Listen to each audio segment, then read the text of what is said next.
좋은 아침입니다. 아침의 한알 뉴스 종합 비타민 아침의 매일경제 김우미입니다. 꼭 필요한 뉴스만 콕콕 집어서 전해드리겠습니다. 시작해볼까요?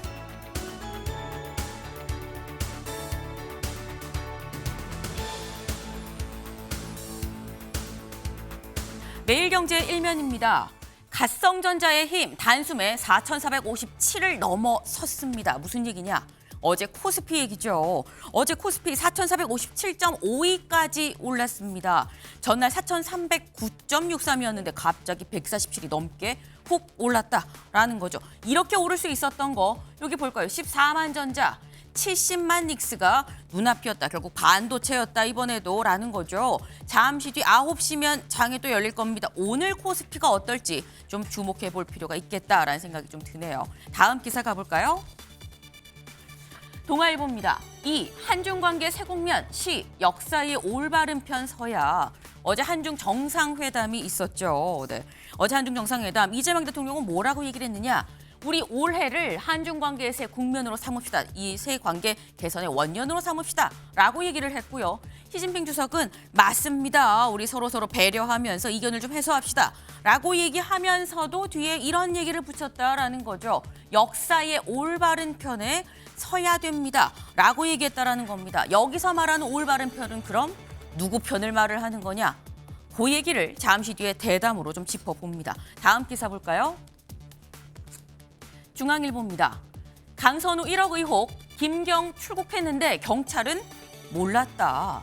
강선우 의원한테 공천원금 1억을 준 의혹을 받고 있는 사람이 김경시 의원이죠. 근데 이 김경시 의원, 이 나오세요, 경찰 조사 나오세요라고 말하려고 봤더니 국내에 없네, 벌써 출국해 있네 라는 겁니다. 경찰은 이 사실을 몰랐었던 거다라는 거죠. 네. 물론 김 의원은 내가 유학 중인 애 보러 잠깐 나간 거예요. 도피가 아닙니다.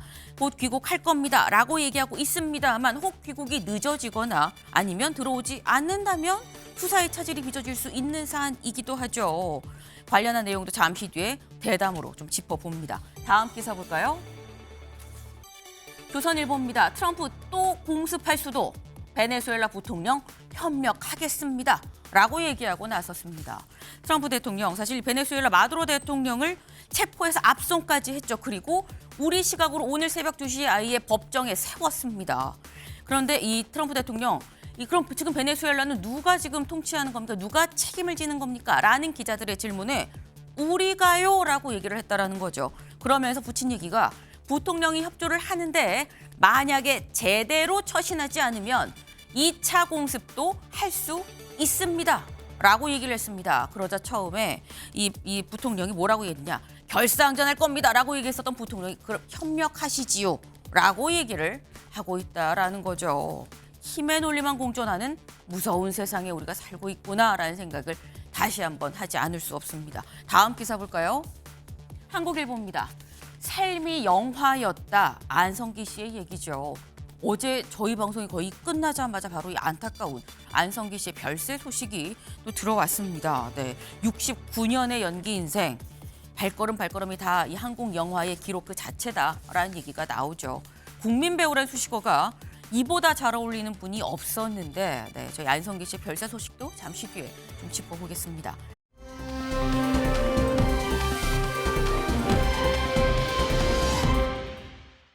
네, 무슨 사람이 이렇게 많아 싶을 수 있는데 한중 정상회담 어제 있었다 말씀드렸죠. 지금 이재명 대통령 이 중국을 국빈 방문하면서 함께 간 기업인들이 200명이 넘습니다. 여기 보면 이재명 대통령 있고요. 바로 옆에 최태원 회장, 또 구윤철 부총리, 그리고 김정관 이 산업부 장관, 그리고 이재용 그리고 이 정의선 지금 국방부까지 쭉 이 총수들이 다 일렬로 쫙 한 줄로 지금 앉아 있습니다.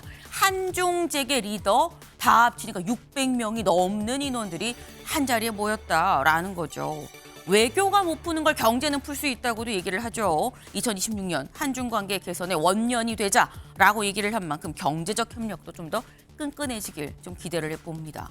아침의 매일경제 뉴스 종합 비타민 언제나처럼 TV로 좀 크게 보시다가요. 궁금한 점 유튜브 댓글로 남겨주시면 같이 좀 얘기를 해보겠습니다. 첫 번째 키워드 들어가 볼까요?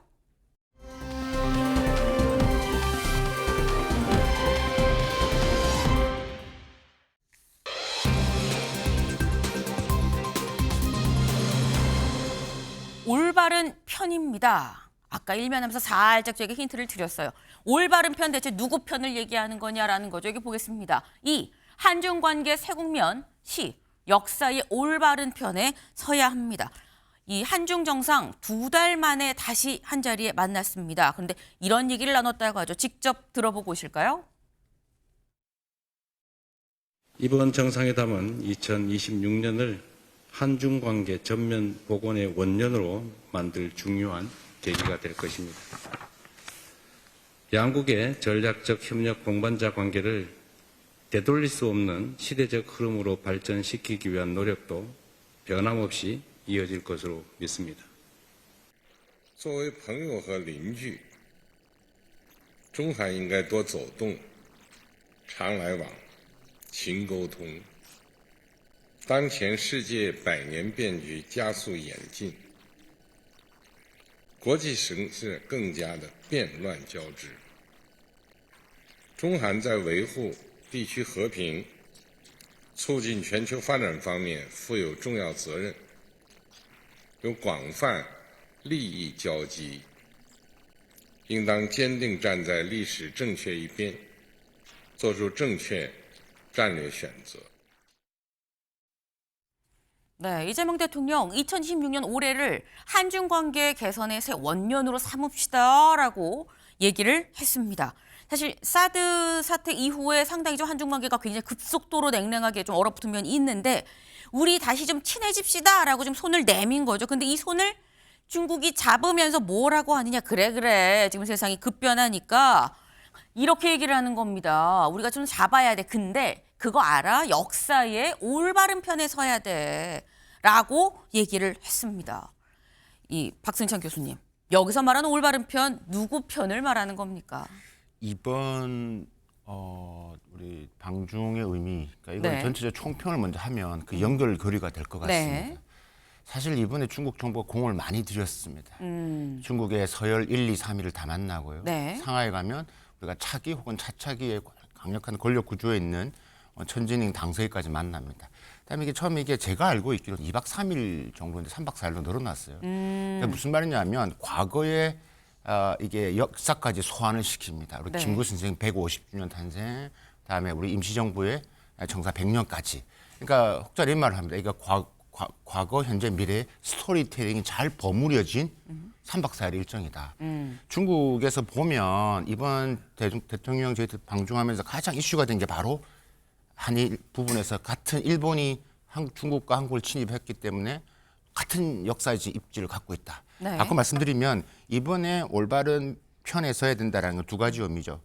그러니까 지금 미중 전략 경쟁에서의 일방적으로 미국 편에 서면 안 된다. 특히 지금 현재는 중국 입장에서는 중일 갈등 속에서 한국의 스탠스를 더 듣고 싶은 거고 그런 목소리를 좀 내주기를 바라는 거고 이번에 방문 시점 자체가 하고 1월 중순에 대통령께서 또 일본을 가십니다. 네. 그래서 거기서 이제 어떤 부분에서의 뭐 정확한 역사의 올바른 편은 즉 똑같은 역사적인 관점에서 우리가 일본에서 그만큼 침략을 당하기 때문에 거기에 대한 목소리를 내야 된다는 간접적인 압박 의미가 묻어 있다라고 말씀드릴 수 있겠습니다. 크게 한 두 가지 정도가 있다라고 말씀하셨어요. 미중이 있고 중일이 있는데 두 가지 관계에서 궁극적으로 중국 편 서라. 올바른 편, 중국 편. 이라고 중국은 얘기를 하는 거냐. 다만 교수님 말씀하시는 게 지금 미중보다 사실 중일의 관계에서의 이 중국 편을 좀 더 강조하는 측면이 있는 걸로 좀 보인다라는 지금 그런 말씀이셨는데 근데 지금 이게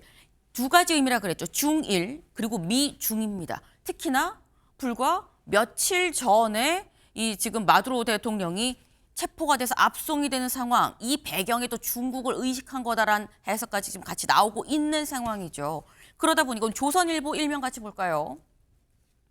미중 갈등 속에 시진핑, 이재명 대통령한테 올바른 편에 서야 됩니다. 라고 얘기를 한 거 아니겠느냐. 미국을 분명히 의식한 발언이다라는 거죠. 사실 뭐 중국이 중국 편이라고 써붙이고 다녀라고 얘기를 하는 건 아닙니다만 다만 중국 편인지 아닌지를 어떻게 알아보느냐. 대만에 대해서 어떻게 생각해? 라고 물어봐서 뭐라고 답하느냐에 따라 우리 편인지 아닌지를 가늠을 할 수 있다라는 거죠. 어제 대만 이야기도 나왔냐? 라고 기자들이 관심이 쏠렸습니다. 위성락 실장 뭐라고 얘기를 했느냐?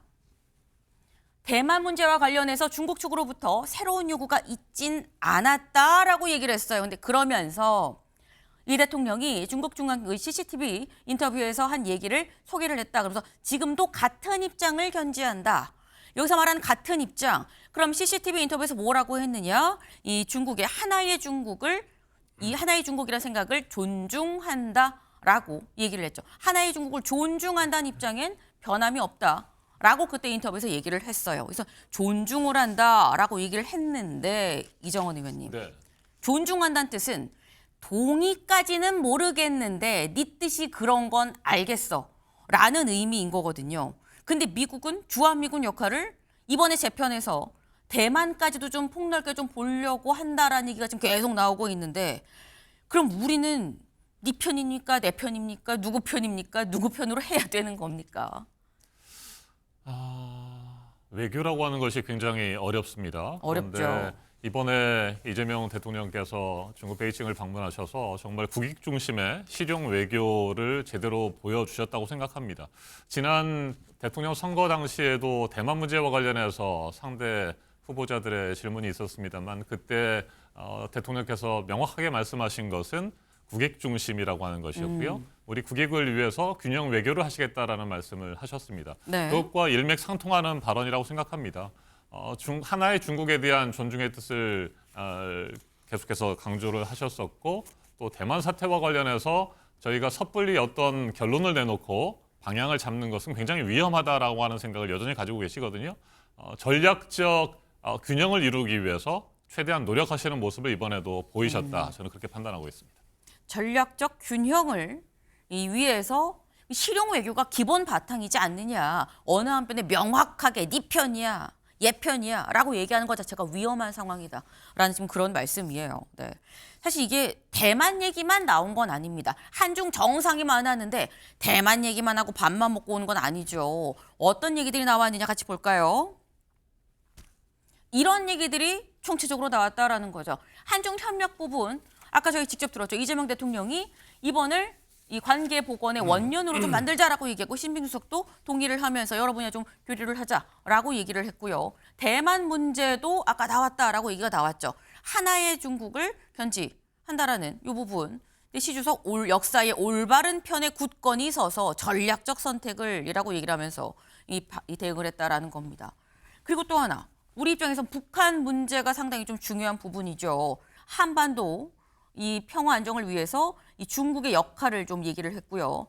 이 한한령 부분, 한한령, 이 한류 제한령을 한한령이라고 얘기를 하죠. 바둑, 축구 분야 이런 문화적인 데에 있어서 실무적인 협의라고 그리고 판다 추가돼요. 실무 협의도 하자라는 데까지는 공감을 좀 이룬 것 같아요. 그리고 이번에 한중 정상회담에서 꼭 해야 되는 거 아닙니까? 라고 얘기가 나왔던 게 서해 구조물 얘기. 이 구조물 누구 겁니까? 구조물 세우면 네 땅인 겁니까? 이 얘기가 논의가 시작은 최소한 돼야 되는 거 아니냐라는 얘기가 있었는데 요 얘기도 일단 협의를 좀 이어가자라고 나왔다는 거고 불법 조업은 한중 간에 계속 나오는 얘기인 거죠. 서해 조업 질서 개선을 당부를 하고 소통을 좀 지속하기로 했다라는 건데 이게 박 교수님 아까 총평을 좀 살짝 해주셨는데 지금 저희가 대략적으로 지금 봤어요. 이번 한중 정상회담 100점 만점에 몇 점이라고 보십니까?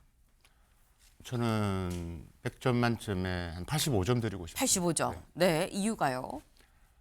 전반적으로 일단 대통령께서 말씀하셨다시피 전체적인 어떻게 올해가 한중관계 복원하는 원년이라고 말씀하셨던 것처럼 우리가 사실 변화가 많이 생겼고 이번에 확실한 전환점 터닝 포인트가 될 것으로 보여지고 사실 이번에 MOU 14건 했지만 국빈 방문이 8년 2개월 만인데 사실 했던 게 문재인 대통령 있을 때 7건 MOU 체결했고 이번에 14건 했습니다. 네. 그다음 여러 가지 이슈가 논의졌는데 어쨌든 그런 부분에 높게 평가를 하는데 저 개인적으로 이제 조금 더 이제 북한 비핵화라든지 서해 구조물 부분에서는 일단 뭐 점진적이고 단계적인 논의를 하겠다.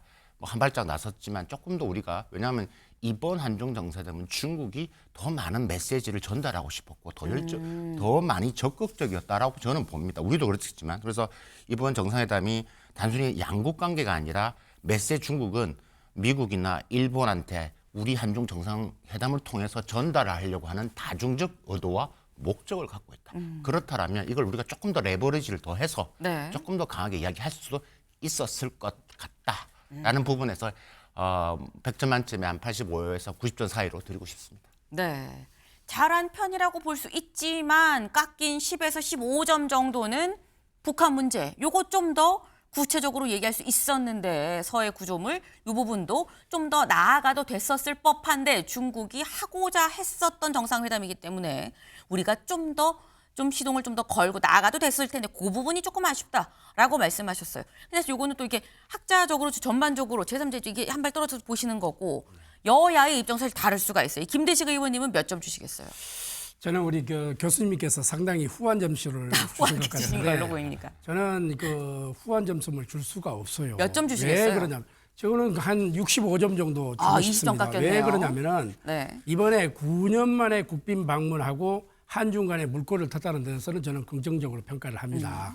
다만 공동 성명도 못 냈죠. 성과 기준 그 MOU는 숫자가 이게 아니라 안보와 주권의 손익계산서입니다. 네. 그래서 첫째 이제 공동성명이 부재했다는 것은 갈등 현안을 덮고 좋은 말만 이렇게 남기는 방식으로 비칠 위험이 굉장히 컸다. 이번에도 공동성명이라든지 언론 발표문이 네. 하나도 없이 빠졌다. 두 번째는 정부의 그 MOU 14건을 지금 체결했다고 이렇게 나오는데 네. 이거는 성과로 내세우지만은 국민이 체감하는 것은 방금 말씀하신 북한 문제, 한한령 문제, 또 대만 문제, 한중 문제, 한일 또 한미 문제 이런 것이 복합적으로 있지 않겠어요? 이런 또 기업의 리스크 이런 부분이 법적 구속력이 없어요, MOU는. 그래서 이것을 성과로 내세운 거는 조금 섣부르다 이런 거고 세 번째 외교는 분위기가 아닙니다. 국익의 문장으로 남아야 된다 이렇게 생각하는데 공동 문서가 없다. 네. 더더욱 국회와 국민 앞에 어떻게 설득할 것이냐. 이 분위기로만 설명할 수 없는 거거든요. 이런 점에서 저는 막 65점 정도를 주고 앞으로 해야 될 한중 관계는 굉장히 풀어야 될 숙제들이 많이 남아 있는데 이번에 그러한 부분을 키포인트로 잡지 못했던 점에 대해서는 굉장히 아쉽게 저는 생각을 합니다.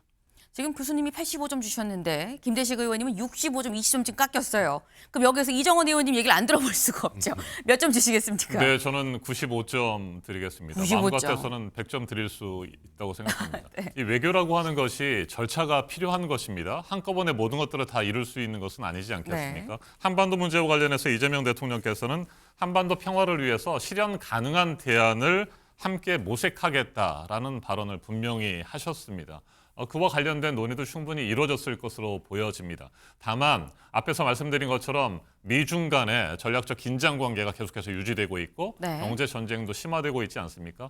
이런 상황에서 공식 공동 발표문을 만드는 것은 양국 모두에게 부담이 될 수밖에 없다라고 판단을 하고 있고요. 공동 발표문은 나오지 않았습니다만 중국에서 공식 입장문을 발표를 했었고 저희도 또 위성락 안보실장을 비롯해서 많은 공식 논평들이나 또 설명이 있지 않았습니까? 그래서 이번 양국 관계와 관련해서 저는 굉장히 일보한 그런 진전들이 있었다고 판단하고 있고요. 정치적인 것뿐만 아니라 경제적으로도 지금 15년 만에 중국의 상무부 그리고 한국의 산업부에서 정례적 장관 대화급 회담을 하기로 추진하지 않았습니까? 이런 부분들에 있어서 실질적인 변화들이 이제부터 시작될 것이다. 저는 분명하게 말씀을 드립니다. 네, 지금 공동 성명이 없지 않았느냐. 그런데 여기에 대해서 그게 공동 성명이 꼭 있어야만 잘 되는 건 아니다라고 말씀하셨는데 조선일보 기사 좀 같이 볼까요? 조선일보 3면의 기사예요. 공동 성명 또 못 낸 한중 민생 경협 MOU는 14건 체결. 그러니까 지금 공동 성명을 못 냈다라고 지금 기사가 나오긴 했어요. 근데 이게 보면 박승찬 교수님 사실 보기에 요번만은 아니고 중국이랑 한 2014년 이후에 지금까지 계속 공동 성명이 없긴 없었거든요. 네, 한미 정상회담 때도 없긴 없었어요. 맞습니다. 그래서 안 그래도 이게 지금 국제사회의 뉴 노멀인 거냐 아니면 우리가 지금 제대로 못하는 거냐라는 얘기가 나올 수 있는 거죠. 그 두 가지 측면에서 말씀드리겠습니다. 첫 네. 번째는 일단 거시적인 측면을 좀 보셔야 됩니다. 그러니까 거시적으로. 글로벌 지정학과 지경학적인 이런 변화 속에서 사실 우리가 정확하게 문서로 남기는 부분에 서로가 부담이 될 수 있습니다. 그거는 우리가 원치 않을 수도 있고 상황이 어떻게 되면 변할 수도 있기 때문에 그래서 그런 부분에서 일단 기존 상황이 많이 바뀌었다라는 부분을 우리가 고려를 한 것 같고 두 번째는 지금 일단 말씀을 지금 여러 하시지만 국가 간에 이루어지는 여러 가지 부분에서는 MOU를 하는 것들이 일반적 원칙하고 그 다음에 밑에 부처 간에 이어지는 부분에서 계약이 체결해집니다. 그래서 네. 국가 간에 이루어질 때는 전반적인 일단 MOU라는 양해각서를 통해 진행하죠. 그러니까 대통령이 직접 서명을 해서 하는 부분, 그러니까 공동 성명 같은 건 좀 다를 수 있습니다. 근데 지금 공동 성명 부분들이 문제가 되는 게 뭐냐면 이게 이제 아까 민감한 이슈가 기자들과 질문에서 여러 가지 생각지도 못한 의도되지 않는 질문이 나오면 혹시 그렇게 서로가 난처해질 수 있는 상황을 미연에 방지하자는 측면도 있기 때문에 그런 것을 고려한 부분이 아닌가라고 생각을 합니다. 네, 김대식 의원님. 이게 저 뉴노멀이 아니라 이게 그 무권리 무책임의 애교의 자인이라고 저는 생각을 합니다. 왜 그러냐면은 어떤 주택 거래를 한다든지 이렇게 하더라도 우리가 계약서를 쓰지 않습니까? 네. 그런데 이 국가 간에 큰 대사를 치러놓고 어떤 것을 남기지 않았다. 이것도 굉장히 지금 애교에 저는 문제가 있다 이렇게 봅니다. 왜 그러냐면은 14년 동안 없었다. 그렇기 때문에 이번에 더 기대를 했던 겁니다. 그리고 또 이번에 출국하면서 굉장한 좋은 메시지를 남겼잖아요. 이게 지금 어떤 한한령이라든지 여러 가지 현안 문제들을 좀 풀 것이다. 이렇게 했기 때문에 우리 국민으로 봐서는 굉장히 기대를 했지 않겠습니까? 그러나 중국은 입장에서는 지금의 하나의 중국을 존중한다. 이렇게 지지를 한다. 이런 답을 얻었어요. 중국의 입장에서는. 우리는 뭐 있었습니까? 한한령이라든지 어떤 문제는 이 갈등의 문제만 증폭이 됐다. 저는 이렇게 생각하고 오히려 이렇게 된다면 한미 문제, 그다음에 한일 문제 이게 그 외교 라인이 좀 틀어지고 있고 또 오히려 미국에서 더 큰 우리에게 청구서를 날릴 수가 있다. 이런 점에서 외교라는 것은 정말 조용하면서도 확실한 찬 이런 이 자신만만한 그런 외교 성과를 보여줘야 되는데 이번에는 분위기만 띄우는 이런 현상이 됐다. 그런 점에서 굉장히 저는 아쉽다 이렇게 생각을 합니다. 이 의원님. 네, 외교에 있어서는 자신만만한 어떤 규정돼 있는 문서를 만드는 것도 중요하지만 때로는 전략적 모호성을 유지하는 것이 국익에 큰 도움이 될 수도 있는 것입니다. 한한령과 관련해서도 지금 굉장히 진일보된 결과들이 나왔다고 생각합니다. 일단 바둑과 축구 부분에서 교류하고 그다음에 영화, 드라마 부분에서도 점진적으로 대화를 해나가기로 하지 않았습니까? 그런 것들이 결과로 나온 것이죠. 그게 문서화되지 않았다고 해서 의미가 없다라고 보는 것은 저는 잘못됐다고 판단합니다. 알겠습니다. 네. 마지막으로 교수님. 네. 지금 마지막으로. 대만 부분 하나의 네. 중국을 이야기하는데 중국과 수교되기 하기 위해서는 기본 원칙이 하나의 중국입니다. 근데 그게 이상하지가 않은 겁니다. 그러니까 하나의 중국을 이야기한다는 것은 중국과 수교된 나라는 모두가 그걸 동의해요. 그건 미국도 마찬가지입니다. 네. 그러니까 그게 이슈가 될 수는 없다라고 좀 말씀을 드리고 싶은 거고 한한령 부분들은 뭐냐면 중국 입장에서는 한한령 이야기를 하지 않는데 한한령 푼다는 이야기는 우리만 하고 있는 겁니다. 그러니까 우리 스스로가 이건 당연히 이번에 가서도 뭐가 성과가 안 나올 거는 뻔한 스토리였습니다. 왜냐하면 말한 적이 없으니까. 네. 그래서 저는 보는 게 뭐 여러 이제 칼럼의 다른 방송에 말씀드렸던 게 뭐냐면 결국 이게 여러 가지 이번 계기로 여러 가지 민간 차원에서 어떤 변화는 분명히 일어날 것이다. 이번엔 방중은 중국이 매우 전략적으로 매우 적극적으로 했기 때문에 어떤 변화는 일어날 것으로 저는 보고 있습니다. 알겠습니다. 세 분이 적극적으로 방송에 임해주고 계세요. 하지만 여기까지. 네, 하지만 여기까지. 근데 일단 어제 한중 정상회담 일단 분위기는 상당히 좋았었던 것 같아요. 얘기도 뭐 이런저런 얘기들이 골고루 좀 나오긴 했습니다. 그리고 분위기가 좋았었다라는 게 어디서 또 드러나느냐? 여사들끼리 만났습니다. 볼까요? 펑리위안 만난 김혜경 여사, 제가 여사님 팬이에요 사실이라고 얘기했다는 거죠. 직접 보고 오시죠. 지난 11월에 APEC 때 주성님께서 오실 때 여사님께 오실 줄 알고 기대를 했는데 안 오셔서 제가 많이 서운했답니다. 근데 이렇게 베이징에서 뵙게 되니까 너무 반갑고 사실 오래전부터 제가 여사님의 팬입니다. 2014年曾陪同习近平主席对韩国进行了国事访问，这韩国人民的那种热情好客，都给我留下了很深的印象。 네. 이번에 사실 이 펑리위안 여사를 김연경 여사는 처음 만난 거죠. 왜냐면 경주 에이펙 때는 시진핑 주석만 왔었습니다. 그러니까 아우 그때 못 뵀었는데 이번에 이렇게 뵀네요. 제가 사실 여사님 오랜 팬이에요라고 얘기했다라는 겁니다. 김혜경 펑 여사님의 오랜 팬입니다. 펑리위안 뜨거운 한국인들의 기쁜 인상을 제가 받았었어요. 2014년에 갔었을 때라고 얘기했다라는 거죠. 오간 얘기가 상당히 좀 분위기가 화기애애했었던 것 같다라는 생각이 좀 들죠. 그리고 실제로 이 김혜경 여사가 제가 팬이에요라고 얘기를 했더니 펑리위안 여사가 뭐를 선물로 줬느냐 같이 볼까요? 네, 받은 선물 이겁니다. 펑리위안 여사가 직접 부른 노래가 담긴 CD를 사인을 해서 줬다라는 거죠. 아 그래요 팬이세요라고 해서 사인을 준 건지는 알 수 없어요. 근데 보니까 또 이게 이 교수님, 이 의원님, 네. 이 전에 김정숙 여사가 갔을 때도 그때도 본인 CD를 또 이렇게 사인을 해서 네. 같이 줬었더라고요. 근데 이걸 보면 이 본인이 어떤 이 가수 출신이라는 거에 대한 자부심인 건지 아니면 나는 영부인 이전에 내 역할이 있는 커리어 우먼이 그런 느낌인 건지 어떻게 보십니까? 네, 한중 정상회담을 앞두고 네. 양국 간에 서로 물밑 조사라든지 이런 것들이 진행이 됐다고 보여집니다. 김혜경 여사께서 말씀하신 것처럼 펑리위안 여사의 팬이라고 하는 이야기를 분명히 중국에서 접했을 것으로 보고요. 그래서 저는 그 사인이 담긴 CD를 준비하지 않았을까라는 생각이 듭니다. 아마 펑리위안에게 그리고 시진핑 주석에게 그 선물한 것들도 미리 그쪽의 의향이라든지 또 관심사 부분들을 조사해서 네. 이루어진 결정된 선물이었다. 저는 그렇게 판단합니다. 결정된 선물이었었다. 그럼 우리는 CD를 받고 뭘 줬냐라는 거죠. 사실 선물을 주거니 받거니가 사실 중요하죠. CD 받고 우린 뭘 줬느냐 같이 볼까요? 우리는 시진핑 주석한테 기린도, 어제 저희가 말씀드렸죠. 기린도랑 골룡포 얘기가 나옵니다. 근데 골룡포는 이번에 주지 않았어요. 기린도를 줬다. 이게 약간 우리나라 혜택 같은 그런 느낌인 거죠. 번영을 상징하는. 그리고 금박 용문 액자를 줬고, 그리고 펑리위안 여사한테 타마 놀이개, 한복에 다는 놀이개죠. 그리고 K-뷰티, 얼굴 리프팅하고 주름 개선하는 뷰티 디바이스를 직접 줬다라는 겁니다. 네. 근데 이게 지금 주거니 받거니 김대식 의원님. 저는 그 부드러운 분위기, 여사들의 그런 그 조용한 그런 물밑 외교 이것은 굉장히 환영합니다. 그런데 상당히 저는 좀 뭔가 모르게 아쉬움이 남아요. 왜 그러냐면은 지난번에 에이펙 정상회담 경주에서 왔을 때 시진핑 주석이 우리 대통령에게 샤오미 폰을 줬어요. 네. 그 폰을 가지고 가서 셀카를 찍으면서 인생샷이 됐다.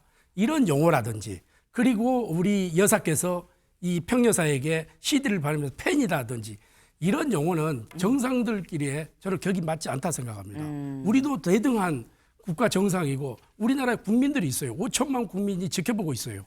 그런데 어떻게 우리가 꼭 좀 굴욕적인 이런 모습을 보여준다는 그런 상당히 좀 저는 아쉬움이 있었습니다. 정치인으로서. 네. 그래서 참 더 물론 그렇게 해서 CD 선물하고 이렇게 할 수가 있어요. 우리가 준 선물과 그리고 평리위안이 가수 생활했을 때 준 CD와 그게 어떤 그런 격이 맞습니까? 그리고 팬이라고 해서 사인해가지고 자기가 스타고 우리 여사님은 팬입니까? 이런 그 격에 맞지 않는 이것은 외교적으로 조용한 애교고 부드러운 애교로서는 저는 좋아요. 그러나 그런 격에 맞는 우리 국민들의 자존심도 좀 생각해야죠. 저는 그런 점에서 상당히 아쉽게 생각합니다. 네, 살짝 화가 나셨어요. 이 의원님 짧게. 네, 굴욕적이라고 하는 표현은 맞지 않다고 생각합니다. 네, 한중 정상회담 굉장히 중요한 회담이었습니다. 특히 중국의 입장에서는 2012년 11월 시진핑 주석이 집권한 이후에 해마다 신년 외교 일정을 굉장히 중요하게 생각해 왔고 그 한 해 동안의 외교의 방향이라든지 외교 현안에 대한 중국의 입장을 드러내는 것이었고요. 이번 한중 정상회담에 대해서도 중국의 의욕이 굉장히 넘쳤다고 생각합니다. 한중 관계를 전면적으로 개선하고 강화하겠다는 의지가 분명히 했었고 그런 차원에서 이재명 대통령을 초청하셨던 거 아니겠습니까? 그런 한중 정상회담이 성공적으로 진행되기 위해서 적절하게 분위기를 잘 맞춘 그런 상황이라고 저는 판단합니다. 네, 교수님은 어떻게 보세요? 어제 골룡포하고 기린을 예측하셨다고 하셨잖아요. 네. 그 골롱표가 왜 나온지 저는 이해가 잘 안 나는데. 트럼프는 금관을 받긴 했거든요. 그렇죠. 근데 골롱표를 준다는 것은 그 아마 더 안 좋은 부정적인 이미지가 더 만들 가능성이 높다. 왜냐하면 골롱표를 줬다는 건 그만큼 또 황제의 이미지를 부각시키기 때문에 우리한테는 더 부정적인 이미지가 더 갔을 거고 중국도 부담스러워했을 겁니다. 그렇기 때문에 나는가 기린은 중국에서 워낙 기본적인 성스럽고 네. 또 기본적으로 이제 좋은 이미지를 주기 때문에 당연히 기린이 맞는 거고 지금 이게 이제 굴욕이냐 뭐 여러 가지 이렇게 부분이나 봤을 때 사실 뭐 앞에 우리 이정현 이렇게 말씀하셨지만 이 전략적 모성이란 말보다는 유연성이란 말이 맞거든요. 그러니까 전략적 유연성을 이제 전체적인 틀을 이제 이번에 정상회담은 관통하고 있는 건데 사실 이번에 그 김영임 여사께서 뭐 팬이라고 했던 부분들 사실 펑님 위원 나이가 훨씬 더 많으시죠. 그만 그렇죠. 많고 선배로서 그 다음에 똑같은 음악이라는 공통점도 있고. 예, 그래서 그런 부분에 있어서 공동 관심사 측면에서 끌어내기 위한 하나의 전략적인 방법일 수도 있고 또 오래 부분이 있기 때문에 그다음에 지금 이제 샤오미 같은 것도 아까 그런 부분에서 분위기를 더 만들겠다는 그런 의도도 있는 부분들이기 때문에 우리가 어떤 시각에서 보느냐에 또 달라질 수 있을 거라는 생각이 듭니다. 네. 김 의원님 짧게. 네. 네. 저는 샤오미로 사진을 찍을 게 아니라 우리 삼성폰으로 찍었어야 된다고 생각을 합니다. 세계 탑으로 달리고 있고 그런데 샤오미를 대한민국 대통령 아닙니까? 그러면 삼성폰으로 찍어야죠. 네. 이거는 이 의원님 얘기 네. 들어봐야 될 것 같아요. 네. 그쪽에서 준 거에 대해서 화답하는 그런 액션이라고 생각하고 있고요. 또 펑리 위안에게 선물한 것들을 보면 K-뷰티를 전 세계에 알릴 수 있는 그런 상품들 아니겠습니까? 화장품과 관련해서도 지난 11월에 또 선물한 바가 있고요. 네. 그래서 이런 것들을 하나만 볼 것이 아니라 전체적으로 균형 감각을 가지고 볼 필요가 있다 이런 생각이 듭니다. 그러면 삼성 왜 샤오미 폰을 대통령이 지금 쓰고 있습니까? 안 쓰고 있지 않지 않습니까? 거기 가서 이렇게 비춰주는 역할밖에 되지 않지 않습니까? 그런 점에서 저는 삼성폰으로 대한민국 국격에 맞게끔 대통령께서 해줬으면 좋았을 걸 하는 아쉬움을 제가 표현을 하는 겁니다. 저는 그것이 외교적 매너였다고 생각합니다. 네. 알겠습니다. 네. 조금 더 진행하면 싸우실까 봐. 요 정도 선에서 끊도록 좀 해보겠습니다. 네. 아니 왜 샤오미야 삼성이 낫지라고 말씀을 하시는데 일단 이 부분은 국민들의 판단에 좀 맡기고요. 일단 이재명 대통령 아직 중국에 있죠. 중국에서도 오늘 일정이 상당히 많습니다. 오늘 일정 좀 같이 볼까요? 네. 오늘 자오러제 상무위원장을 만납니다. 서열 3위죠. 그리고 리창 총리를 또 만나요. 여기 서열 2위죠. 서열 1위 시진핑 주석을 만나고 1위, 2위, 3위를 다 이번 순방 때 만난다라는 거예요. 그리고 상하이로 이동을 해서 이 상하이 당서기의 만찬까지 하고 그리고 내일 7일 이 귀국할 예정이다라는 건데 오늘 만남에서도 상당히 많은 물밑 얘기들이 좀 오가지 않을까라는 생각을 좀 해봅니다. 이 얘기는 저희가 내일 좀 이어서 나눠보도록 하죠. 다음 키워드로 넘어갈까요?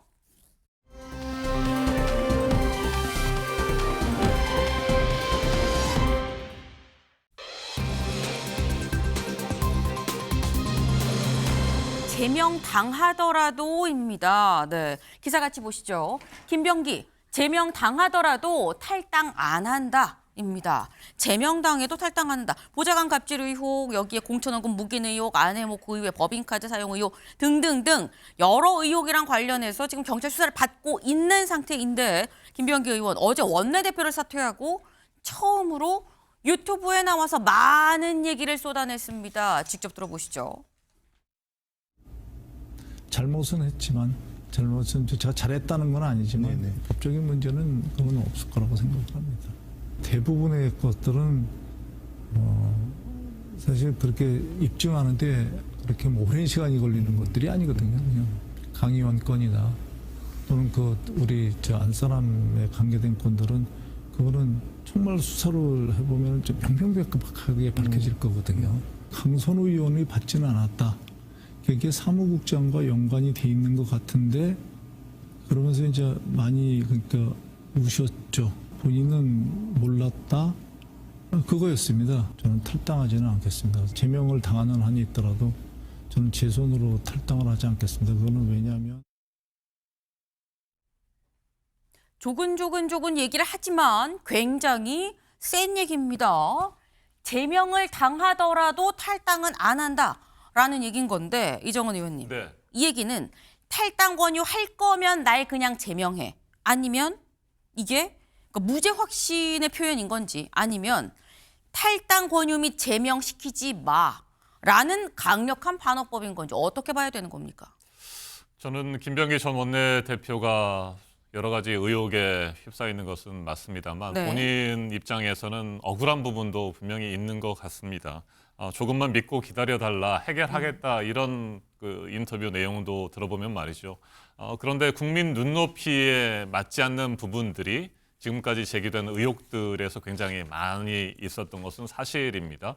그리고 또 민주당에 대한 우려, 또 국회의원들에 대한 불신 이런 것들이 커지고 있는 상황이기 때문에 저는 김병기 전 원내대표께서 떳떳하시다고 한다면 어떤 본인의 결취를 스스로 결정하시는 것도 필요하다라고 판단이 됩니다. 그렇게 하고 소명하시고 네. 또 확실하게 의혹들이 해소가 된다면 다시 또 민주당과 함께하는 방안도 적극적으로 검토해 보시면 어떨까 이런 생각이 듭니다. 본인께서는 굉장히 억울하신 것 같습니다. 네. 본인 스스로 거취를 결정을 하고 혐의를 벗고 다시 돌아오는 것도 방법이다라고 지금 말씀을 하셨어요. 근데 사실 김병기 의원이 이렇게 얘기를 한 게 한국일보 기사 좀 같이 볼까요? 김병기 징계소위 이르면 12일 결론입니다. 오늘이 6일이죠. 일주일도 채 남지 않았다는 얘기가 돼요. 이게 맞다고 한다면 이르면 12일 곧 결론이 당내 징계 수위가 결론이 난다라는 건데 그래서 나오는 얘기가 김대식 의원님 네. 이게 결국 이 결론이 날 것 같으니까 미리 유튜브에 나와서 내 발로는 안 나갈 거야라고 얘기한 거 아니겠어라는 식의 해석도 있긴 있더라고요. 그렇습니다. 뭐 본인이 억울하든지 억울하지 않았든지 그것은 뭐 민주당 지도부에서 결정을 할 거라고 저는 보고요.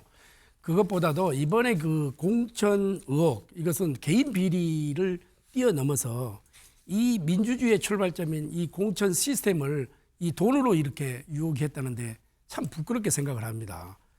그렇지 않겠어요? 우리 국민들이 또 어떻게 생각하겠어요?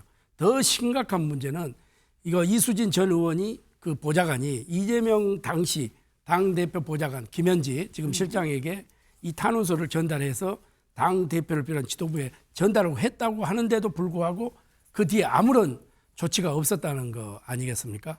이런 점에서 또 그때 당시 당사자인 김경 지금 저 시의원이 지금 출국을 해버리고 없어요 지금. 그러면 이 시스템이 어떻게 지금 작동이 되고 있는지 경찰에서 지금 하려고 하는 의지가 있는 건지 이런 측면에서 우리 국민의힘에서는 이 전체를 그러면은 명명백백하게 한번 가려보자. 그래서 이 특검을 한번 실시해보자. 그래서 같이 한번 억울한 점이 있으면 풀어주고 네. 또 잘못한 점이 있으면은 과감하게 또 죄값을 받아야죠. 그런 점에서 민주당은 특검을 피할 이유가 없다. 우리가 주장한 특검을 받아줘야 된다. 이렇게 생각을 합니다. 네.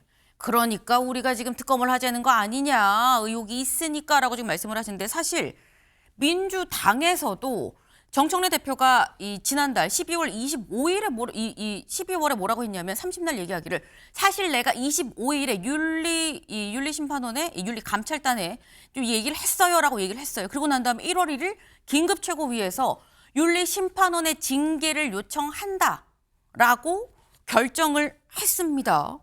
윤리심판원의 징계를 요청한다라는 얘기는 이정원 의원님. 민주당 자체에서도 이거 징계받을 사안이 있다라고 결론을 내렸다라고 생각이 되는 거거든요. 징계 수위가 얼마나 나올 거라고 보십니까? 글쎄요. 그걸 제가 지금 예단해서 말씀드리기는 어려울 것 같습니다. 일단 5일 윤리심판원이 김병기 전 원내대표에게 소명서를 제출하도록 요구를 했습니다. 그렇게 소명서를 받아보고 네. 또 윤리심판원에서 심판하는 절차들이 남아 있으니까 그 결과를 지켜볼 필요가 있을 것 같습니다. 경찰의 수사도 본격적으로 진행이 되고 있는 상황이기 때문에 네. 지켜보면 될 것 같고요. 앞서 우리 김대식 의원님께서 김현지 실장에 대해서 말씀하셨는데 당대표의 보좌관이 아니었고요. 그건 국회의원의 보좌관이었기 때문에 당의 공식 기구인 당대표실과는 다르다라는 말씀을 분명하게 드립니다. 네. 요거는 김 의원님 얘기도 좀 들어봐야 될 것 같아요. 그래서 이제 그때 물론 당 대표 보좌관 그때 이제 우리 대통령께서 그때 이제 당 대표 겸 국회의원 아닙니까? 그때 이제 보좌관이 역할을 하는 거예요. 네. 그러나 당 대표 보좌관이다. 뭐 저 국회의원 의원실 보좌관이다. 보좌관이다. 그건 별 의미가 없는 거죠. 보좌관은 보좌관인 거니까. 절차가 있는 거니까요. 네. 의원실 보좌관이면 당 사무국에 탄원서를 넘기는 그 절차가 정당한 것이고요. 그 이후에 진행되는 것은 당에서 알아서 해야 할 일이라고 생각합니다. 네. 그 지금 여기에 대해서 이 의원님, 아까 김대식 의원님이 그 말씀하셨거든요. 뭔가 지금 이런저런 어쨌거나 뭐 서로의 얘기가 안 맞는 부분이 있으니 그러니 이거 특검으로 하자는 거 아니냐라는 게 또 국힘의 얘기예요. 네. 경찰의 수사가 이제 시작된 거 아니겠습니까? 이제 얼마나 됐다고 특검 얘기를 하는 것은 지나치게 이건 정치적으로 활용하기 위해서 확대하려고 하는 것이라고 보여지고 있고요. 경찰이 적극적으로 수사하고 있고 네. 또 김경 시의원이 미국으로 출국한 상태인데 또 들어오게 되면 체포하고 또 본격적인 조사를 진행할 것으로 보여집니다. 네, 경찰 수사를 지켜보다가 미진한 부분이 있으면 특검 이야기는 그때 할 수 있다 저는 판단합니다. 그동안에 짧게. 우리가 그동안에 여러 가지 우리가 이제 집권당을 할 때 이런 경우가 있었어요. 그런데 민주당에서 계속해서 특검을 요구를 했지 않습니까? 역지사지로 한번 생각을 해봐야지. 그렇지 않아요? 네, 알겠습니다. 우리도 그때 그런 마음이었어라는 말씀을 지금 하신 건데 일단 국회에서 여야 간의 특검 논의가 진척이 될 것 같지도 않긴 합니다. 하지만 일단 오늘 이 사안 자체가 경찰 조사 중이죠. 오늘 또 광선 의원의 보좌관이 경찰 조사를 받을 예정입니다. 때문에 오늘 조사를 받으면서 뭔가 하나둘 추가적인 얘기가 수사 속보가 좀 나오지 않겠나라는 생각을 좀 해보네요.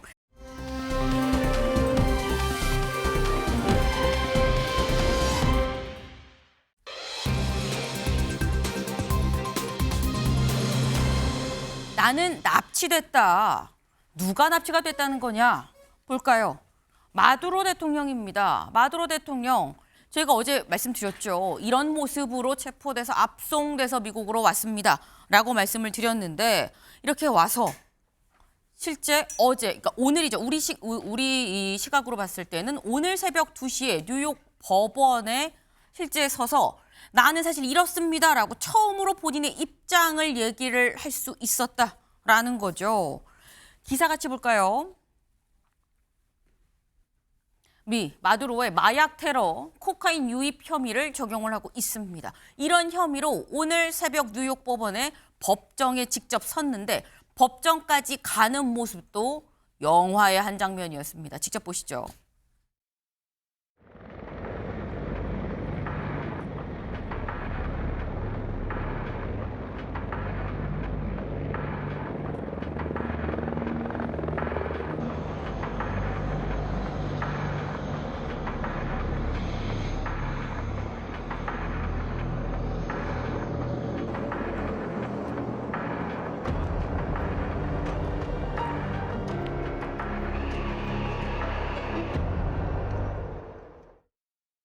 네. 물론 저희가 음악도 좀 그렇게 깔긴 했습니다만 상당히 좀 삼엄해 보이는 그런 모습이죠. 막 헬기가 뜨고요. 막 좀 이 주변에 이 경호라고 얘기를 해야 되나요? 한둘이 아닙니다. 그렇게 해서 지금 실제 뉴욕 법원까지 갔는데 그래서 법원에 서서는 뭐라고 얘기를 했느냐라는 거죠. 같이 볼까요? 일단 마두로 대통령입니다. 마두로 대통령 뭐라고 했냐? 난 결백하다. 난 유죄가 아니다. 나는 품위가 있는 사람이다. 난 여전히 내 나라의 대통령이다. 거기에 좀 빠졌네요.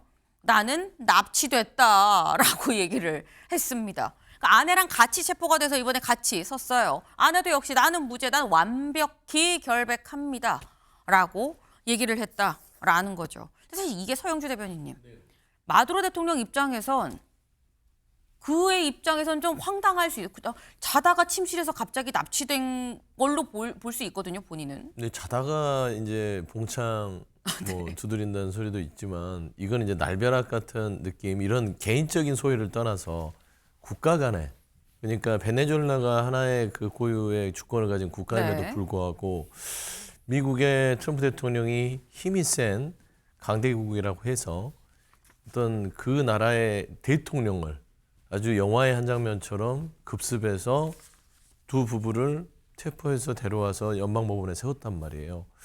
이게 지금 대한민국의 입장에서 봤을 때는 이런 게 가능하나?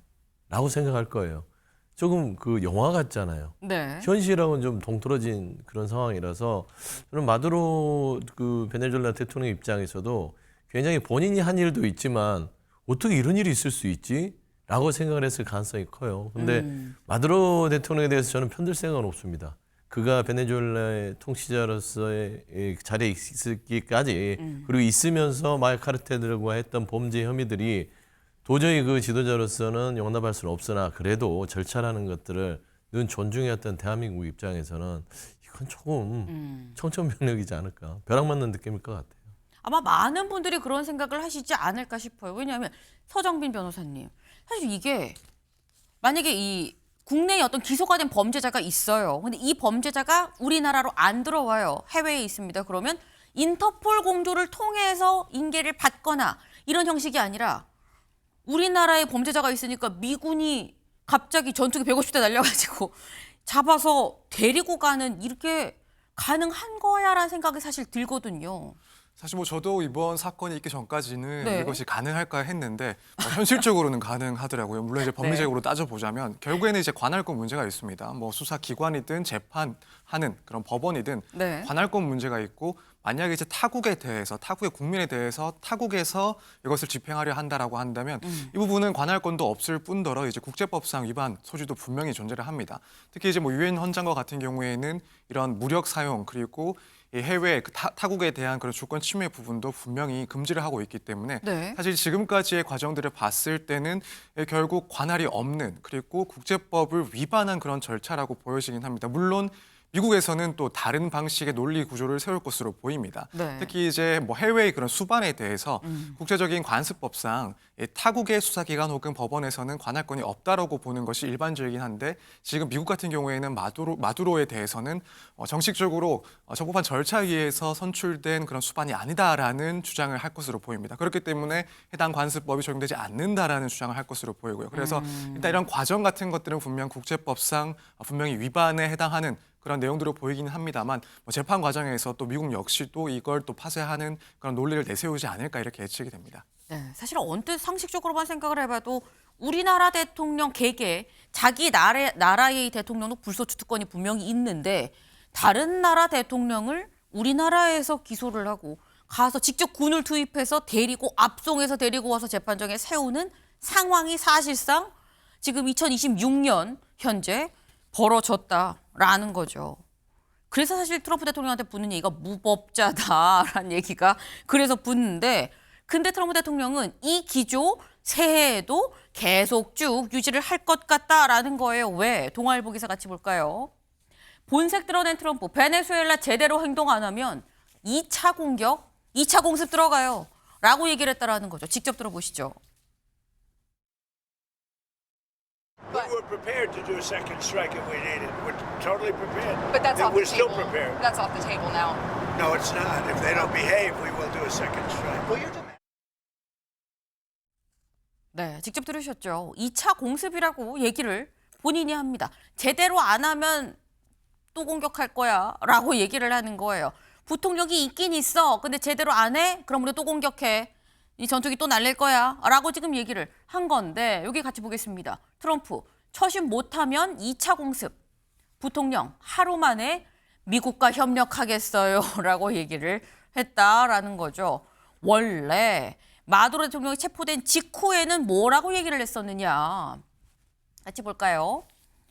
우리 식민지 되지 않을 겁니다 라고 얘기를 했었다라는 거죠. 우리 지금 이 결사항전할 거예요. 결코 미국의 식민지가 되지 않겠습니다라고 얘기를 했는데 아까 들은 얘기 초신절하지 않으면 2차 공습 갑니다. 그 뒤에 트럼프 대통령께 미국이 국제법의 틀 안에서 우리와 공동 발전을 지향하는 의제를 중심으로 협력할 것을 요청을 드립니다. 라고 본인의 SNS에 성명을 트럼프 대통령께라고 해서 올렸다라는 거예요. 네.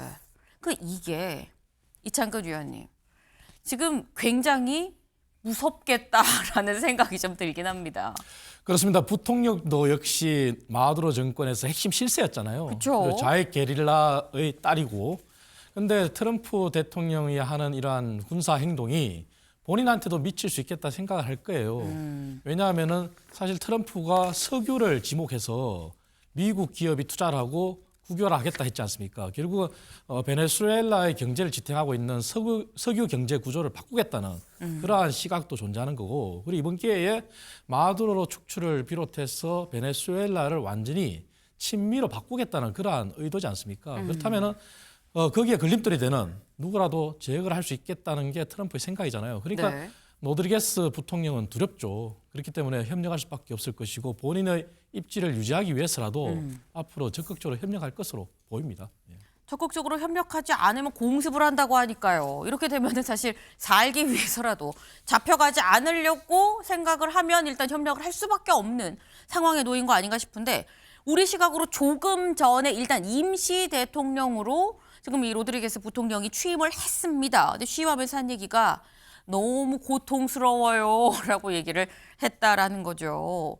고통스러운 그 자리에 일단 임시 대통령으로 트럼프 대통령이 눈치를 봐가면서 있어야 되는 상황인 건데, 근데 이게 임시 대통령으로 올리는 게 의미가 있는 건가라는 생각도 드는 게, 왜? 동아일보 기사 같이 볼까요? 루비오, 베네수엘라 총독을 맡을 듯.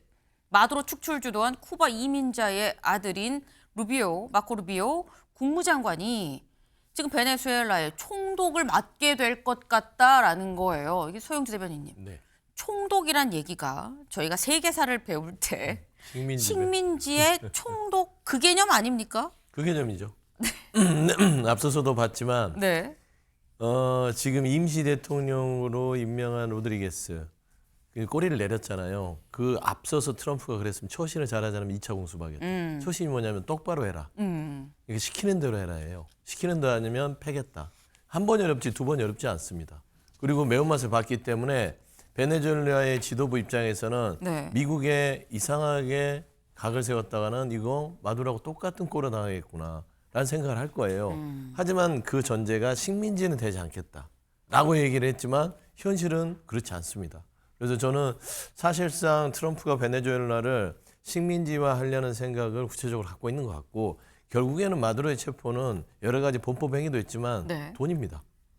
트럼프 입장에서는 베네수엘라는 본인이 정말 욕심나는 세계 최고의 석유 매장량을 갖고 있는 나라예요. 개발만 안 됐을 뿐이지. 그러면은 중국과의 관계에 있어서 히토리에 대결을 할 수 있는 그런 또 이권도 있는 것이고, 이거를 굳이 뭐 체면 차려가면서 베네수엘라에 대해서 미국이 네. 국제법에 대한 어떤 정의를 바로 세운다, 그러지는 않을 것 같아요. 그래서 저는 지금 베네수엘라 총독을 국무부 장관 루비오를 세우는 것들은 식민지배에 사실상 들어갔다라고 저는 보고, 그러니까 베네수엘라의 마차도 부분도 인정을 하지 않잖아요. 노벨 평화상을 받았지만. 그건 뭐냐면 당신도 베네수엘라의 어떤 그 고유의 주권을 주장할 수 있으니 가만히 있어. 내가 정리할 거야. 저는 그런 상황이라서 식민지배의 공식적인 선언이라고 봐도 될 것 같습니다. 근데 사실 많은 분들이 그렇게 생각하지 않으실까 싶어요. 이게 지금 막 총독 얘기까지 나오고 무슨 식민지, 옛날 식민지가 되는 거야? 라는 생각까지 들면서 제대로 안 하면 또 때릴 거야? 라는 얘기를 공개적으로 얘기하고 있는 상황이라고 한다면, 서정민 변호사님, 국제기구가 있잖아. 국제재판소도 있고 다 있는데 아무리 미국이 강대국이라 그래도 이게 시스템이 가만 냅둘 수 있는 거예요? 누가 봐도 위법이면이라고 생각할 수 있거든요. 물론 그런 생각하실 수도 있고, 사실 뭐 실제로 총독까지 내세워서 통치를 하겠다라고 한다면 뭐 그 네. 자체로도 역시 국제법을 위반하는 그런 내용에 해당을 합니다. 근데 이제 저도 사실 뭐 예전에 학교를 다닐 때 뭐 상당히 오래됐습니다만 국제법을 공부하면 네. 항상 이제 나오는 부분 중에 하나가 그 국제법의 한계라는 부분이 나옵니다. 아. 그리고 사실상의 한계로서 이런 강대국의 입장에 의해서 상당히 좌우가 될 수밖에 없다는 게 네. 뭐 실제로 이제 교과서에서 나올 정도로 상당히 좀 중요한 내용이기도 한데, 이게 이제 현실화된 것 아닌가라는 생각이 듭니다. 그래서 만약에 이제 이 문제에 대해서 뭐 유엔에서 문제를 삼는다라고 한다면 결국 안보리에서 뭐 네. 결의안 같은 것들을 채택할 가능성은 뭐 없진 않겠습니다만, 문제는 미국이 또 이제 상임이사국이기 때문에 거부권을 행사한다라고 한다면 사실상 이제 무의미하게 되는 그런 상황이 발생할 겁니다. 그래서 실질적인 그런 강제력을 행사할 수 있는 수단이 없다라는 게 뭐 사실상의 좀 중요한 한계가 아닌가라고 생각이 됩니다. 네. 지금 말씀하셨어요. 저도 법을 공부할 때 국제법에서 한계라는 챕터가 있는데 그게 지금 현실화돼서 이렇게나 노골적으로 드러난 게 이번 사안인 것 같다라고 말씀하셨는데, 사실상 지금 막을 사람이 아무도 없다라고 봐야 되는 거죠.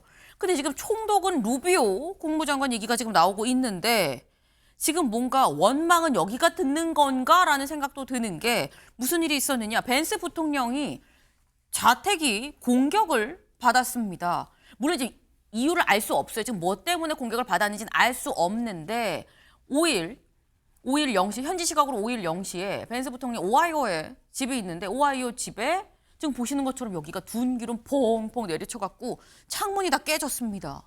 근데 그나마 다행인 건 벤스 부통령 이 가족들이 다 워싱턴 DC로 아무래도 의회가 거기 있으니까요. 그러다 보니까 백악관이 여기 이 DC에 있으니까 워싱턴으로 다 돌아와서 집에 없었다라는 거. 일단 범인을 잡긴 잡았는데 아직 왜 때려 부신 거냐라는 거에 대해서는 아직 얘기를 안 하고 있는 상황이에요. 그러니까 이런 게 물론 이창관 위원님 이게 연관성이 있는지 없는지도 모릅니다. 다만 이런 일들이 있다라는 건 뭔가 부글부글 미국 안에서도 뭔가 반감이 있는 거 아니겠느냐라는 추측은 가능하거든요. 그렇습니다. 미국 트럼프 대통령의 어떤 경제 정책이나 외교 정책에 있어서 미국 내에 불만이 올라오고 있다는 것은 우리가 이미 보도를 통해서 알고 있지 않습니까? 그래서 이번에 잡힌 범인도 조사를 해봐야 되겠지만 그 사유가 경제적인 불만인지 아니면 트럼프 대통령을 비롯한 벤스 부통령도 사실은 강성 매파지 않습니까? 그러한 미국 우선주의에 반하는 그러한 외교적인 결정에 반하는 그러한 이유 때문에 범죄를 저질렀는지 조사를 해봐야 되겠지만 분명한 것은 트럼프의 국내 입지가 그다지 좋지 않다는 것은 우리가 알 수 있는 사실이에요. 그래서 앞으로 트럼프 대통령이 계속 이렇게 일방적으로 갈 때 미국 내에 경제가 만약에 뒷받침해주지 않는다면 네. 이러한 불만은 앞으로도 더 지속될 수 있다. 그런 게 우리가 예측해 볼 수 있을 겁니다. 근데 사실 제가 학교 다니면서 세계사를 막 열심히 공부하진 않았는데 보통 그렇게 배우거든요. 국내가 정신이 없으면 오히려 세계사 쪽으로 자꾸 전쟁을 한다. 바깥에 적을 만들어 자꾸 전쟁을 한다라고 했는데 베네수엘라 말고 트럼프 대통령은 더 큰 그림을 그리고 있는 것 같다라는 얘기가 나옵니다. 이 현지 시각 4일 트럼프 대통령 기자들과 질의응답을 하면서 이런 얘기를 했거든요. 들어보시죠. And that's Venezuela's very sick. Colombia is very sick too. Be an operation by the U.S. It sounds good to me. You have to do something with Mexico, but unfortunately the cartels are very strong in Mexico. Cuba is ready to fall. You know? Yes. Cuba looks like it's ready to fall. We need Greenland from a national security situation. It's so strategic. 네, 거의 약간 지구가 다 내 거야 약간 그런 느낌인 건지 많은 나라들이 지금 나왔어요. 일단 요번에 베네수엘라는 제대로 행동하지 않으면 2차 공격할 거야 라고 얘기를 했죠. 근데 베네수엘라 말고 또 뭘 얘기했느냐. 쿠바를 얘기를 하면서 여기 사실상 붕괴 직전이에요. 여기는 우리가 굳이 뭐 손 안 대도 돼요 라는 식으로 얘기를 했어요. 근데 왜 손 안 된다고 했으니까 그나마 뭐 다행이라면 다행인 건데 멕시코는 뭐라고 했느냐. 뭔가 해야 될 것 같아요. 왜? 마약 카르텔이 이게 또 보통이 아닙니다. 라고 얘기를 해요. 콜롬비아도 얘기를 해요. 콜롬비아에 대한 군사작전은 요거 괜찮게 지금 들리고 있어요. 마음이 좀 갑니다. 라는 취지로 지금 얘기를 해요. 그러니까 이런 게 지금 서영주 대변인님. 네. 지금 국내 여론이 안 좋아서 더 이러는 건가? 라는 생각도 사실 들고요. 지금 뭐 더 있을 것 같아요. 2차, 3차. 근데 국내 여론이 안 좋다고 그거를 환기시키기 위해서 벌이는 일치고는 너무 일을 크게 벌이고 있잖아요. 이게 주권 국가들과의 어떤 전쟁과 가까운 어떤 힘의 통치를 하고 있는 건데 네. 이게 과연 국제사회가 언제까지 용인해 줄 수 있을 것인지는 저도 의문이에요. 베네수엘라의 부분에 있어서는 마약 카르텔의 어떤 정당하지 않는 정권을 유지했다는 명분하에 한 번 정도는 트럼프가 힘으로써 누를 수는 있으나 멕시코, 콜롬비아, 쿠바 물론 이 마약과의 전쟁이라는 큰 축을 세워놓을 거예요. 저기가 마약 카르텔이 있으니까. 하지만 멕시코, 콜롬비아, 쿠바도 엄연히 주권 국가입니다. 이런 식으로 트럼프가 어떤 다른 나라의 주권을 인정하지 않게 되면요. 더 이상 그게 저는 국제사회가 가만히 있을 수는 없다라는 측면에서는 부동산으로 돈을 벌어서 그런지 몰라도 땅 욕심이 많으신 것 같아요. 덴마크에 있는 그린란드까지 뭐 그렇게 욕심이 난다라고 밝히는 것은 적절치 않다. 그래서 트럼프의 시대가 한 3년 남긴 남았는데 좀 더 이상 조금 트럼프식의 어떤 국제 질서의 혼란을 초래하는 것들 언젠가는 좀 멈춰줄 수 있는 기회가 있었으면 좋겠다는 개인적인 생각을 가지고 있습니다. 개인적인 생각인데 트럼프 대통령이 이 생각 좀 알아주면 좋겠는데. 네.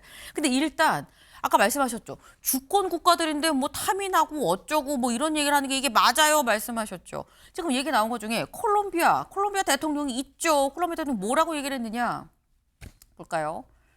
콜롬비아 정부에 대한 모든 협박은 다 불법적인 겁니다. 라고 얘기하면서 과거에 다시는 무기를 들지 않겠다고 맹세를 했는데 조국을 위해서 무기를 다시 잡겠습니다. 라고 얘기했다라는 거예요. 지금 콜롬비아 대통령이 게릴라 출신입니다. 보통 분이 아니에요. 무기를 내가 내려놨는데 너 때문에 다시 들 수도 있어. 라는 얘기까지. 이렇게 되면 정말 전쟁으로 이어질 수 있는 상황 아닌가. 조마조마한 세계 정세입니다.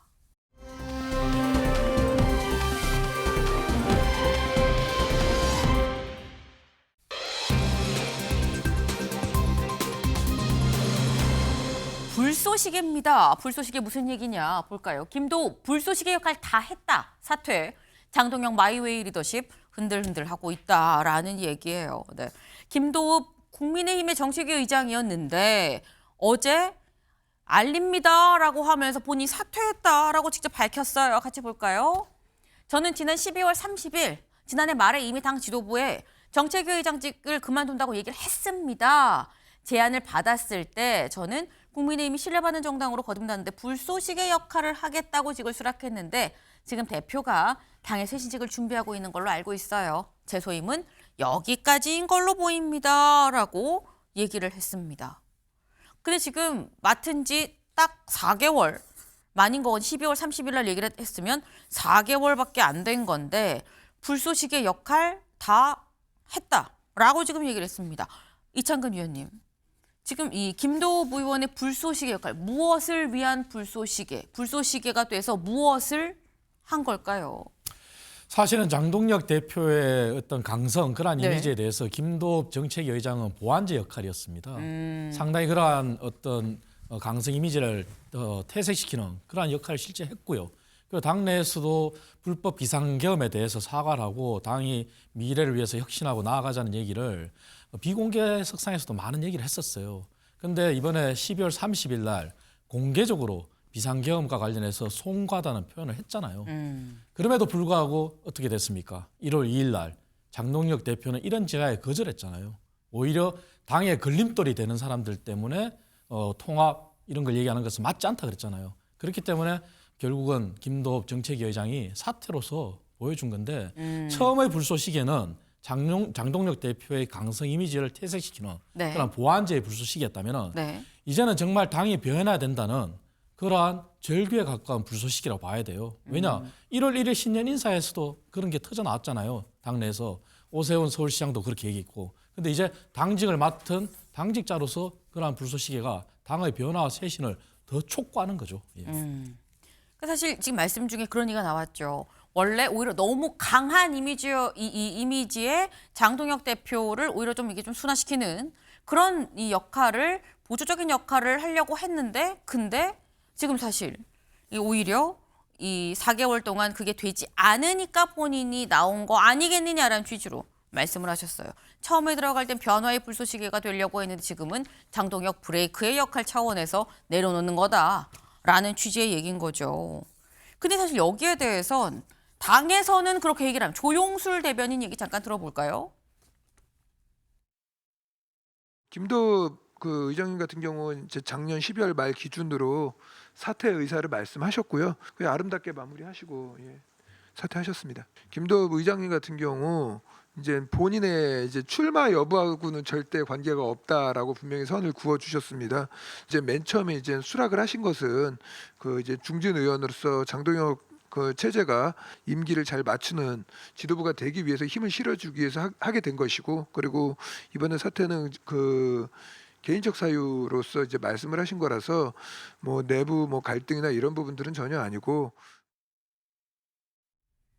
내부 갈등 아니에요. 그냥 개인적인 사유로 그만두시는 겁니다. 라고 얘기를 했어요. 그런데 마침 또 어제 무슨 얘기가 나왔느냐. 한동훈 전 대표에 대한 이 당원 게시판 관련 윤리위로 넘어갔죠. 윤리위가 실제 어제 구성이 7명이 됐다라는 거죠. 그리고 이 윤리위원 7명이 안에서 이제 알아서 윤리위원장을 뽑을 겁니다. 라고 얘기를 했습니다. 이런 이 전개가 정말 김도부 의원이 개인적인 사유로 그만을 둔 건지, 장동혁 대표와 더 이상 함께할 수 없겠다라는 판단에서 그만둔 건지 여부를 가늠할 수 있는 판단 기준의 또 하나가 되지 않겠나라는 생각을 좀 해봅니다.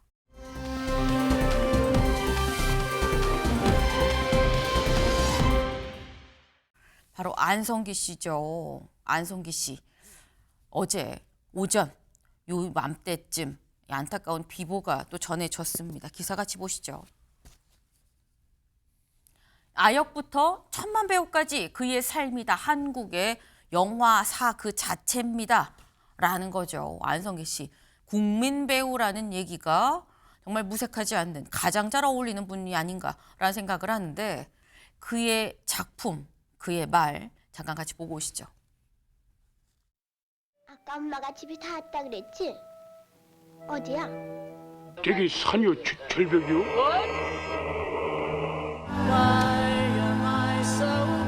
날 쏘고 가라. 한 번 보, 두 번 보, 자꾸만 보고 싶네.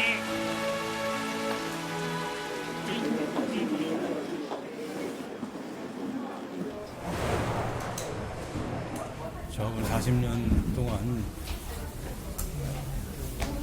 선배님하고 같이 영화를 찍고 했다는 것도 행운이지만 제가 좋은 영향을 받은 것 참 너무나 감사하게 생각하고 어렸을 때 같이 많이 뭐 학교 끝나면 같이 지금도 같이 항상 같이 다녔으니까 잘 가라는 가서 편안히 쉬라고 얘기하고 싶습니다. 성기야 또 만나자.